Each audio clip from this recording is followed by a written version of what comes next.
countries. I won't ask you what your favorites were. Mm-hmm. What were your 3 most impactful countries that you traveled to? I'd have to say the first one would be Thailand, because that's where I got certified for yoga. Okay. And it was a experience that wasn't traditional at all. Like, I had to climb a 2,000 step mountain to this Buddha statue as a part of like the culmination of this training. And once I got there, I thought it would be like this spiritual moment and things like that. And the guide, he was just like, welcome. And now it's time for you to climb back down. You made it. I was like, what? I was expecting this ceremony and touch my head and give me this. He was like, no, you made it. And so, but Thailand was just a great experience overall, spiritually. I would have to say, because I'm such a history nerd and buff, Egypt, and then more importantly, going to Sharm el-Sheikh and randomly climbing Moses Mountain, which was interesting because we had to have all Americans, U.S. citizens had to hire a paramilitary guard to go up into the Sinai Peninsula. Oh, wow. To climb Moses Mountain. And so we did that with no trainings, like a 9,000 foot mountain. We started at 1 a.m. and basically climbed it in the equivalent of, not even New Balances would have been great. It was like some Under Armour cross trainers. It was crazy. But it was an amazing experience. And we got there at sunrise, and it was just super dope. And then I would have to say Ghana. Okay. Ghana was just life-changing. I went with Josh, who started Swiss Dreams, but it was like all these Howard folks, and it was interesting.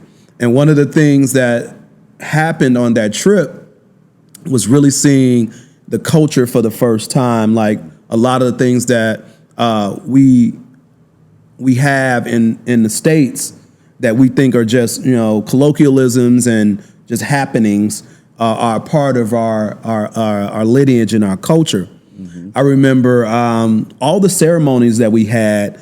The Ghanaians were like 2-3 hours late for, and I'm a stickler for time. Yeah. And so I had the opportunity to meet the Asante Henna, and instead of asking him some deep question, I was like, "Hey, man." He took a liking to me, so I felt comfortable asking. I was like, "So are you guys on like CP time? Like, I noticed that y'all like late for everything, like hours late." And he was like, "Listen, Jason, we don't believe in being on time to things. We believe that the moment arrives to us, and we believe that a moment arrives to us when the universe deems it so."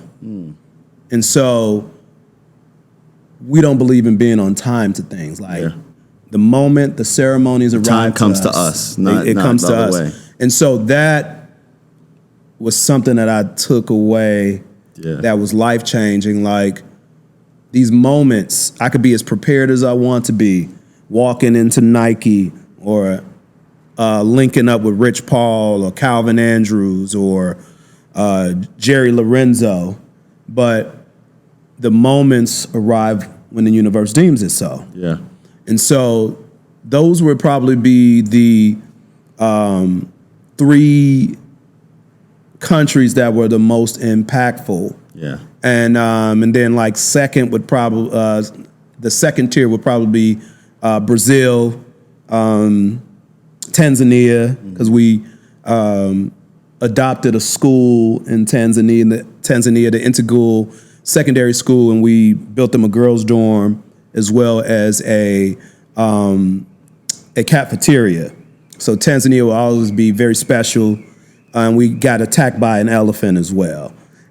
So we went out to Tanzania to link up with one of my frat brothers, Rashad Coleman, myself, and my cousin Taki Salam. So those would be the special ones.